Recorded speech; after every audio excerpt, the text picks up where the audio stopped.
Good morning. One of the marks of true spiritual leadership is in the arena of intercessory prayer. Now, intercession is about standing in the gap between God and another, or standing in the chasm between God and others. It was in this highest kind of prayer that Moses excelled.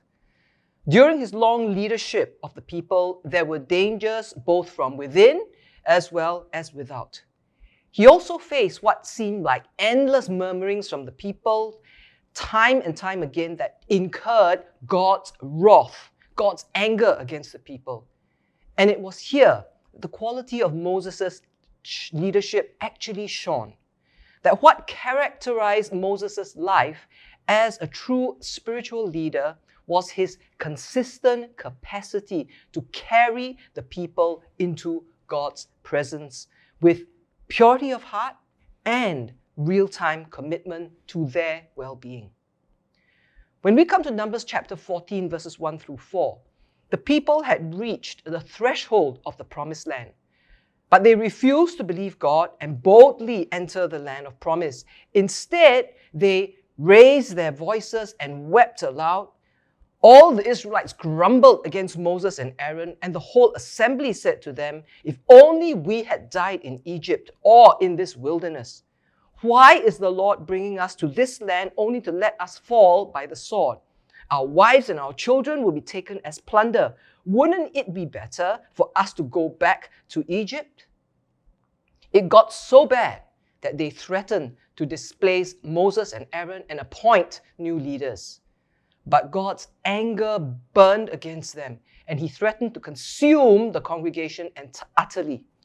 God actually said, "I will strike them down with a plague and destroy them all, but I will make you, Moses, into a nation greater and stronger than they are."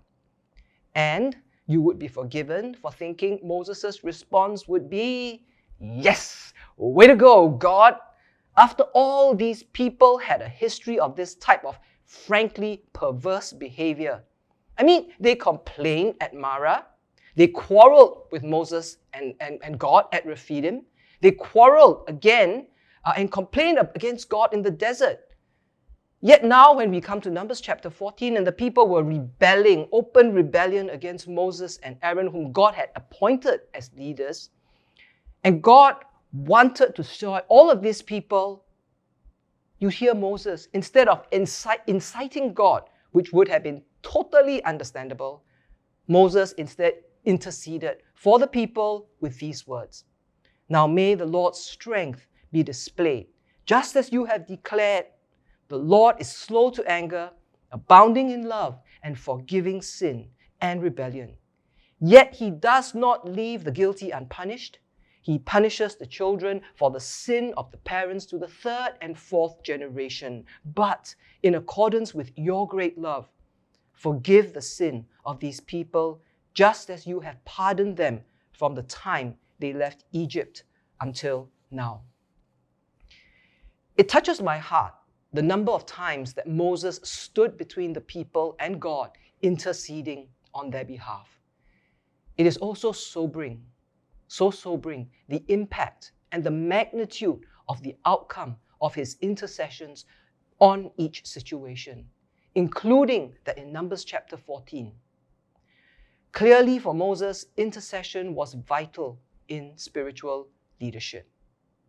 I don't know about you, but when it comes to the different experiences in leadership, my first response sometimes really to unfair criticism and unwarranted complaining, to the subtle jealousies and other kinds of bad behavior that I experience.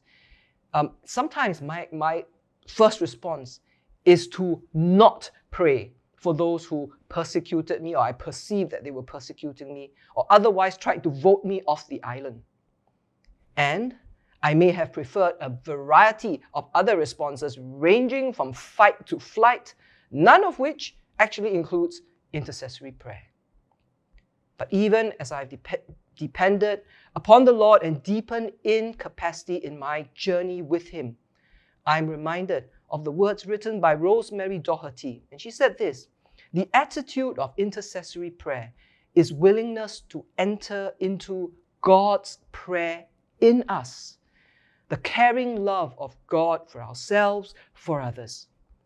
In this place of prayer, we become sensitized to God's unique invitations to us as participants in that love. We may be called to let go of some of our vested interests and our traditional ways, even of caring for people. Presence and absence, silence and words, doing and not doing, all become relativized against the backdrop of God's prayer in us.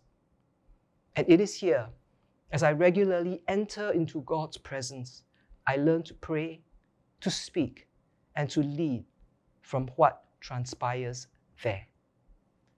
I pray that will also be your experience. Amen.